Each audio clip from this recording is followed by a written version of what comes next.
Kieron, Cashell, welcome to the Tokyo Living Podcast. Thank you, Sam. Thank you for having me. And for pronouncing your name correctly. We just went through that now, and with no time to practice, I think I nailed that fairly well. You didn't stuff it up. Well done. Tell us a little bit about yourself, Kieron, for the listeners. What's your story, and what brought you out to Japan? Okay, I'm from Dublin, Ireland, which you can tell from my accent. Came out here in 2004. Actually married a Japanese girl. I think that's the easiest explanation. We met in Dublin. Spent a few years there and came out on holidays. Really liked it. Decided to give it a year. Went back home, sold my car, came over. It's been 17 years, marriage, 2 kids. You know the rest. No, the rest. I actually came out in 2004 myself. So yeah, we're the good vintage. Yeah, right. Yeah, so we, I suppose originally when I came out, do you want to talk about like what I've been doing with myself for the last 17 years? It's kind of, yeah. So, interestingly enough, I studied music. So when I came over here, first thing I did was I went to language school, and I was in there for, I suppose, 2 or 3 months. And at that time because what you do is you fall back on what you know. So I was playing music. I started playing music in Japan. I started playing guitar and singing in pubs and stuff like that. And then right while I was just, I think I was about three months in, I got a gig in Tokyo Disneyland. They had an Irish show starting up. And so I left language school and started working in Disneyland as a singer. I did that for 4 months. It was with another band. There was another band coming over from the States, and they needed a couple of days off. So I would do the days off for them with some Irish or with some Japanese musicians. So that was my first job in Japan. And later on, then actually I got signed to a Japanese record label as well. That was all in the first year. Released an album, didn't go well. It's all right actually. The mix was bad. And then I got into I suppose after Disney, I started working in English media. So I started working for J Select magazine. It's gone now. Business World Corporation is still there. They do wining and dining, Mari Miyata. Yep. And then from there, went over to Tokyo Weekender, worked with Caroline Pover. You must know Caroline. Stayed there for a few years. And then I was working, which later became Weekender, but BC Media. We're doing websites and stuff like that. And then that company then bought Weekender off Caroline, so it's back on the Weekender again. And then, sorry, should I just keep going? This is my keep going, yeah. 17 years, we'll get there. And then I suppose around 2010, actually, I left BC Media and I started working for myself, which brings me into the golf. So my wife's businesses, they own some golf courses and a glamping resort. So shout out to Murasakizuka Golf Club and Tsutsujigaoka Golf Club and Haga Farm, which is their new business, which is glamping. And so I started kind of working with them and getting more, foreigners coming up to the golf course and, helping them with, different things like their media projects, websites, etc., promotion, PR, marketing, which I'd been doing all along. And through that process, I started doing my own bilingual golf magazine, which was called Air. I don't know why I called it Air, but I think it was something clever to do with, I had a tagline saying there's nothing between you and the cup, only air, or something like that. But I like the word air, so went with Air, called it Air Golf, and published that. It was quarterly, and I think I did five or six, and then the earthquake came. So I should say during that time it was going really well. There was a lot of foreigners, especially expats, playing loads of golf in Japan, and so we were promoting. We were doing really well. Lots of foreign members, playing lots of golf, having a great time. Life was good. Then the earthquake came, and it was really bang. It was a really hard time for the golf courses, especially where we are up in Tochigi, which is kind of right across from Fukushima. Yeah. And so it had done a lot of damage. We have a hotel up there, and the hotel was pretty damaged. And course was actually okay. It wasn't too bad. But the real damage was people's perception of being outside. It's kind of the opposite of this pandemic. It was like, you thought your privates were going to drop off with all the radiation that was in the air, right? Which wasn't really the case, but it really affected. So we didn't really open for the first like 3 or 4 months, maybe 5 months. And then, they had a lot of staff, I think over 100 staff up there. So it was, it was really hard. And so, and then, as far as my business went, there was only a few guys who kind of stuck around, and a lot of guys moved on. And so that business kind of dwindled down as well. And then what we decided to do was we moved out to Gunma, but which is just neighboring one of our courses at Tsutsujigaoka, and we lived there for just over 2 years, just to rebuild the business and get that back up. And I kind of put that kind of my golf business on hold, but I still had the website, which is Air Golf, and the magazine wasn't being published. And then I started working for a friend's company who's an Aussie, Peter Wilson, G Plus Media, which is a great company. You might know from Gaijin Pot and Japan Today, and now they have Savvy Tokyo and Career Engine, and they also have Real Estate Japan. Yep. And I really liked what they stood for, which was, building international Japan. That's their kind of vision. And they try to imagine, like, if you're a tourist and what you need when you come here, or if you've just come off the boat and you've decided to have a new life here, and you need a job and you need an apartment, and you need a guarantor and all these kind of things.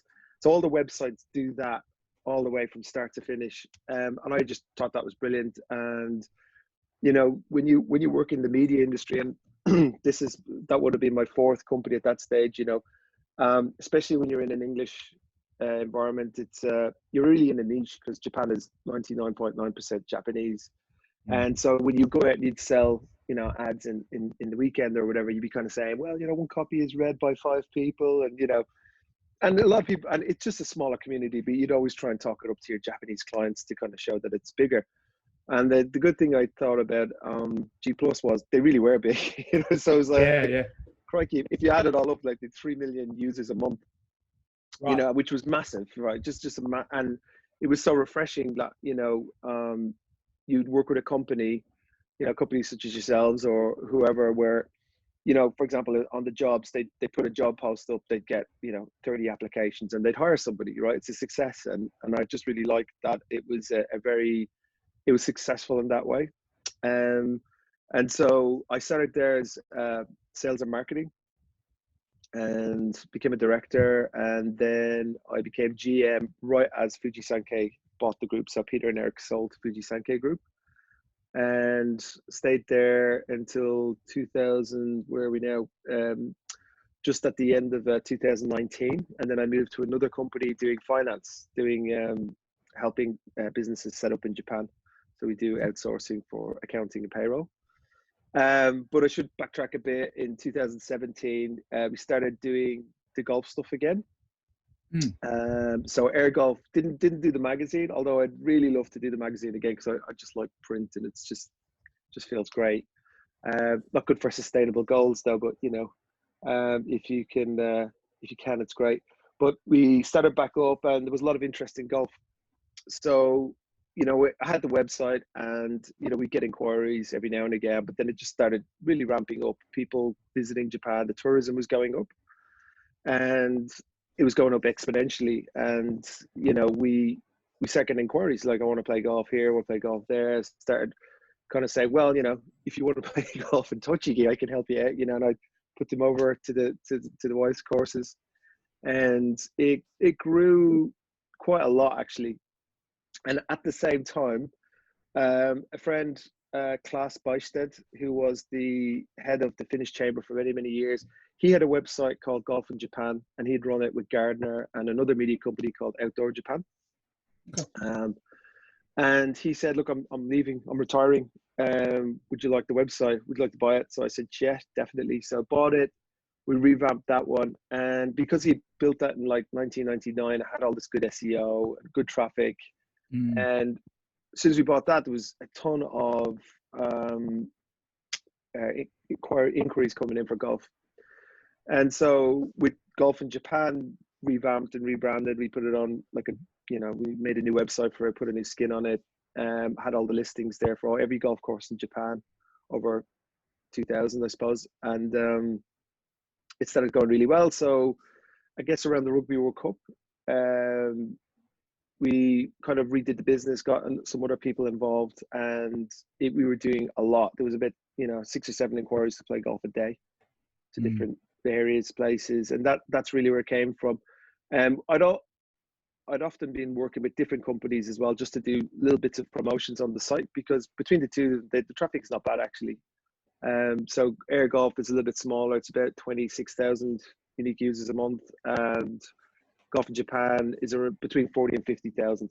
It dipped down after the pandemic, obviously, but it was going really well. We had a lot in Japan, obviously, but around Asia, Taiwan, Singapore, Hong Kong, South Korea, really strong, and US, Australia, New Zealand, that kind of thing. They were the main. Europe, not so much, but during the Rugby World Cup, for example, we were just inundated with, it was perfect actually, because you'd go see a match and then you'd have 2 or 3 days off. So what are you going to do? All those guys love golf, so they were all playing golf all around the place. So that was really cool. And we were hoping that this year would be a kind of another breakout year for that to with the Olympics, golf being in the Olympics as well. But that didn't happen. It wasn't to be. So that's it. We're up to today. There's my life story. 17 years. Wow, that's amazing. And I just while we're talking about the Olympics, we're currently on round 2. We have the athlete from Thailand whose name I'm not going to try to pronounce in the lead. What are your predictions, Jazz? Yeah, what are your predictions for the Olympic in terms of the golf? I've been thinking about that a lot actually.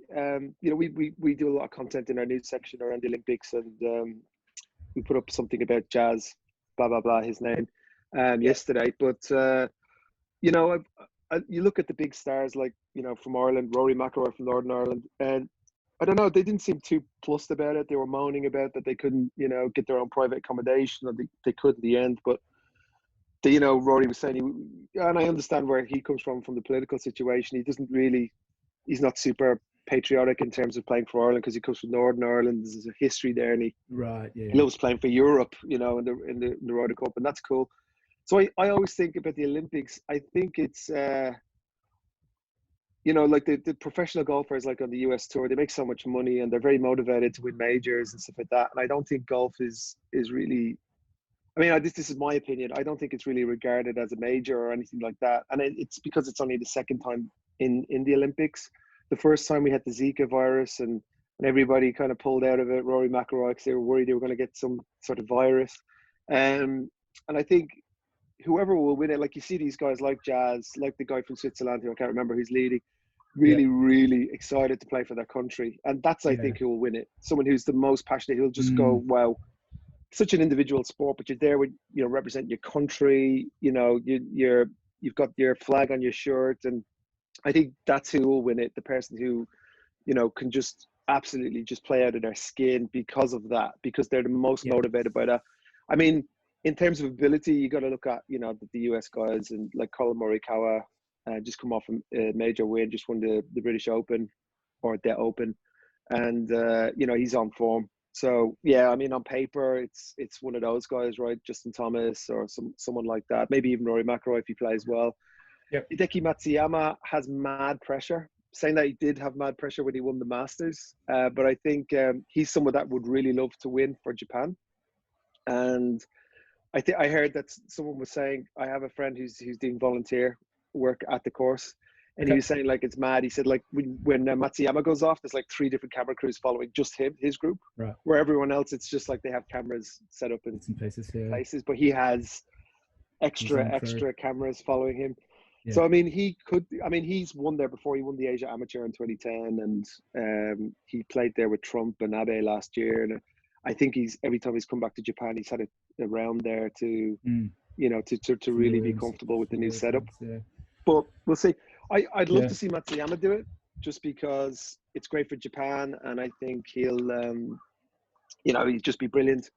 But I sneakily suspect that it'll be one of the, like, it could be Switzerland or it could be Jazz, guys you've never heard from, and that'd be brilliant Yeah, as yeah, well. yeah.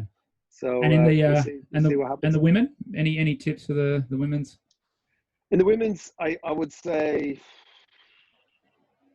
I mean, the Korean ladies, they're definitely, but I think the Nelly Korda, she's world #1. She's coming over. She's super excited to play for our country, so she could do it. She's just the way she hits the ball. She hits it long. She's just an amazing player. So could be her.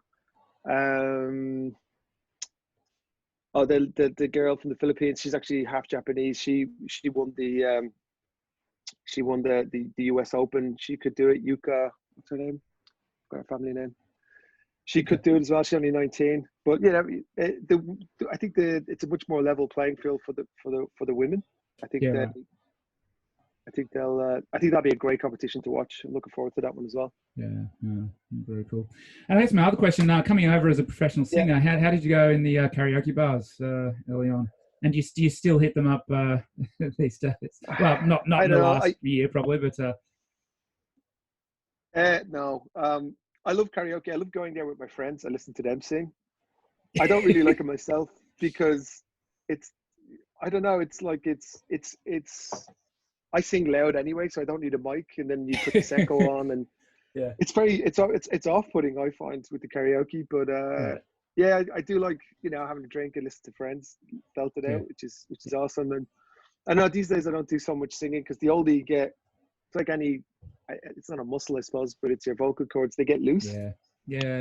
And you just you don't sound the same as you did, and you can't do what you once did. But I can still belt a tune. Just I can't do like a 2-hour grinding, studio session or anything like that. But I was originally a bass player, so I suspect I'll be able to play bass for a long time. Yeah. Oh, very cool. Going back to the site now. So, what are the main services that you offer from the site, and how does it work? If you were to elevate a pitch of your site to someone asking what you do, how would you describe it? Okay, well, it's not really doing that much at the moment, but I mean, it's a media company, right? So we have 2 websites, or two channels. So we have Air Golf, which is more like the magazine. So it had bits of everything in it, like fitness, and you've contributed. Thank you for that. And the services there are kind of generally what you'd expect in any media company. You could do advertising, you could do paid promotions, that kind of thing. Work with, I suppose, the clients for that one would be mostly golf brands, golf courses. Done a bit of tourism stuff for JNTO, also for some of the prefectures. That's quite good work. We did a lot for Mie Prefecture, Kochi,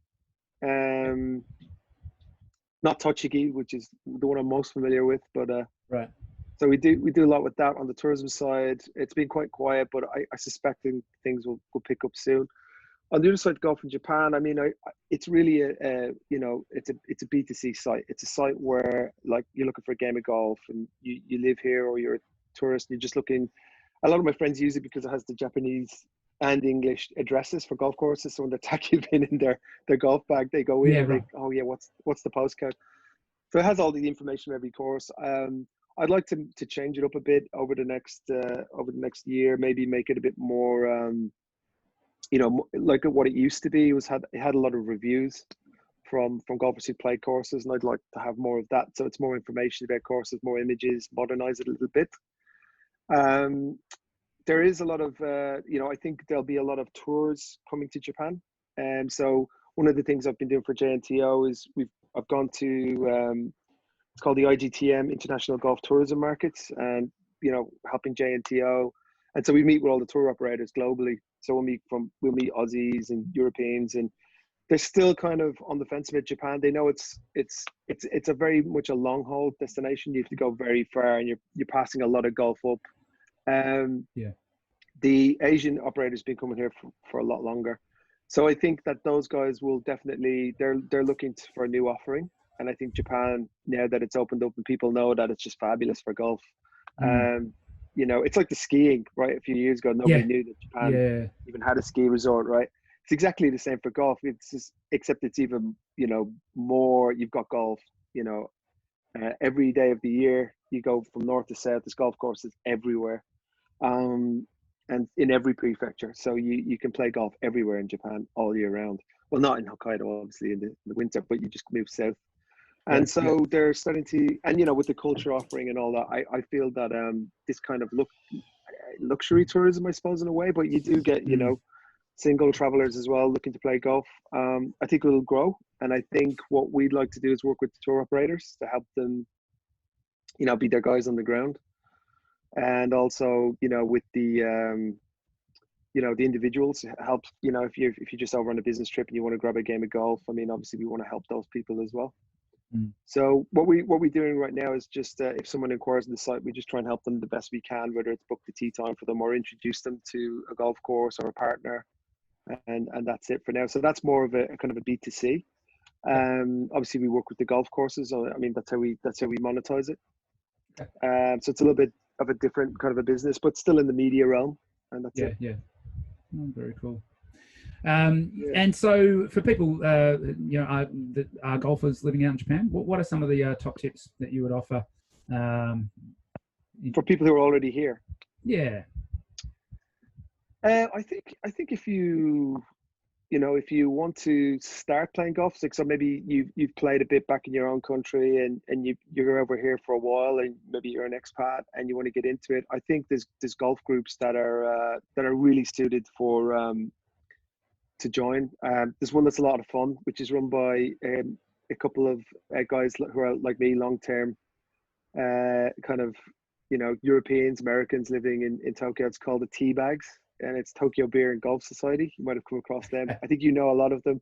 Mr. Andy Kinlay was founded. He founded it a few years ago. Oh, really? Okay, that makes sense. And it's just brilliant fun. So everybody, we don the same uniform, which is just shirts and a t-shirt. And from March to I think till November, we go out once a month, and we have a little competition, and then it's this points race and that kind of thing. And that's it.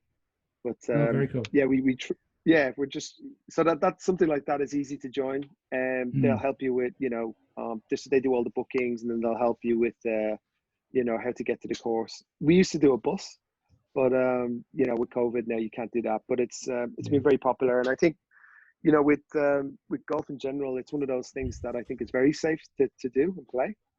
And to get out, and it's opening up in Japan, so you have thousands of courses which you don't need to be a member to play. There's certain courses you can bring kids, like air course, you can bring your kids, and you can have a game with them and introduce them to the sport, and combine it with like what we do with glamping or a hotel, and take a few days, and it's just really nice to get outside, and it's a beautiful country, and it's a great way to see the country as well. So sorry, there's a little bit of commotion in the background there. Hope it didn't come out on the recording. No problem at all. And what about for like a pure beginner, someone who's never picked up a golf club, or someone like me who's the last time they touched a golf club was when they were 3. I actually was a very promising golfer when I was a toddler, and then never never went forward with it. Yeah, so I was told. Well, I think most golfers are rubbish anyway. So it doesn't matter if you've never played or if you're brand new to the sport. It's just one of those things. It's you against the golf course, right? And I think the first thing you do is you get yourself a lesson. So how to hold the club, how to position yourself, try and be athletic a little bit. And then just figure out how to make contact with it. And you look at professionals, and all of them have different swings, right? Everyone has their own little idiosyncrasies with, I have this stooping thing when I hit the ball, just the way it is. But as long as you're flushing it, and it's, you're getting out there, and it's not about scoring, it's about enjoying your day, and it's just so nice to do, right? So I would say get a lesson though, first thing. So there's a couple of English teachers in Tokyo. I know there's Tom Fielding, and there's Joe Gowan, there's I think there's 5 or 6 professional golfers. I mean, maybe you could I could send you details, and you can that'd be great. Put them up in the description. On the show notes for sure. yeah, get yourself a lesson and then join a group and just come out and make friends and just play golf. See, simple. Yeah, very simple, very good advice. And then if someone was to ask you, what are your favorite 3 golf courses? Have you got any courses that you really love, either around Tokyo and the surrounding area in Kanto, or even some far-flung places in Japan that people might not know of if they want to make a bit of a golf vacation out of it? Have you got any tips there? Well, I mean, there's so many that I haven't played. I mean, considering I've been here for 17 years, I've only really played a handful of courses. I have played a few nice courses though. So I did actually play Kasumigaseki recently, where the Olympics is, and you can't play there unless you're with a member. But that was really memorable. I really liked it. I think it's a great course. I think air courses. I have to give a shout out to Murasakizuka. I think it's a great course. Yep. What the thing I like about air course is, because it's a little bit far from Tokyo, it takes about 2.5 hours to get there. We have a hotel. We have the glamping, so you can do an overnight. We have great food. We're voted #1 for food in Japan for any golf course. And we've 27 holes. We've got a swimming pool, driving range, villas, onsen. We've got it all up there, so that's cool. I would say I did play recently, and it did stick out in my mind, the Phoenix Country Club in Miyazaki. And it has that famous Dunlop Phoenix tournament, and it's very close to the airport, so you can fly down there. It's right on the coast, and you can stay they have a hotel on site there, and they've got this mad water park at the back of the hotel for kids. It's very family friendly, and then they've got this like one of the most prestigious golf courses in Japan. Wow. Got to mention, it's been a few years since I played it, but Kawana, which is one of the Prince, and that's like a top 50 golf course in the world. So it's been voted.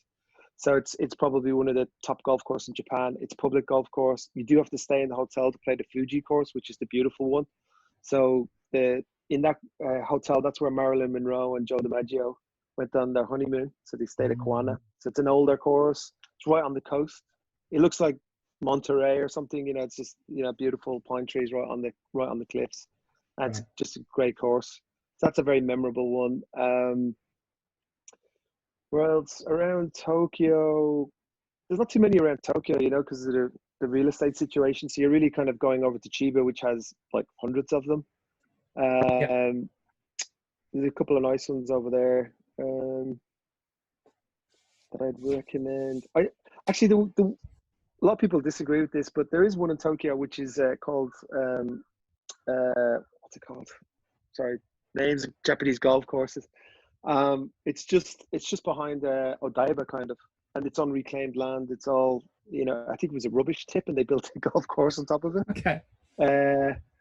It's like Kawana. Hang on, it'll come to me. But that's a good kind of public course. It's a bit funny to book it. You have to kind of, log into their system, and it's only exactly 30 days before they release the tee times. It's very strange. Right. Okay.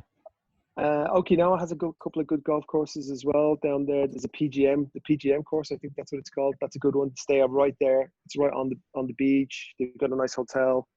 That's kind of like the Hawaii kind of vibe. You stay in your hotel, you play golf, you go to the beach, you do all of that. That's cool. There's another golf course in Tochigi Gold President, which is very popular with foreigners. That's a great course, Jack Nicklaus design. I mean, it's just tons. Go to the website and just have a look around, and you can just base it on where you're going to travel. I'm going to Ehime. Wonder if there's a golf course up there. Yes, there is, and you can find them there. And then I guess to start winding up a little, what have you got anything in store for the future with the business and with the sites? What are you looking to do? Obviously, things are a little bit limited at the moment, but once we get back to relative normal and things start opening up, any sort of Well, I mean, I think the first plan. I mean, right now, everybody who's working on it is working on different things. You've all got other businesses. We're all working for different places and everything. So it's just to give more time to it. I'd love to do a podcast. I don't know if everybody could take my voice for an hour a week, but I'd love to do a podcast. I think there's a lot to explore, and for golfers, especially guys who might not know so much about Japan, I think they'd really be interested in the golf offering. So I'd love to do something like that. I think I'd love to really have a full-time editor at it again. We have a part-time one now, so I'd love to get a full-time editor to just really crank out, because just tons and tons of stuff that we want to do actually. Maybe a bit of a revamp for the site. We'd love to partner up with a lot more golf organizations to try and help, grow for the industry here, because as a whole it's a dwindling industry, which is a shame. Really? So, okay. because Japan is an aging population. Your average golfer is like probably 70 or something. So, we see it at air course as well. Like the same guys who come every Tuesday and they have their 4-ball, they'll go to a 3-ball and then maybe they'll stop coming. And that's happening all over Japan.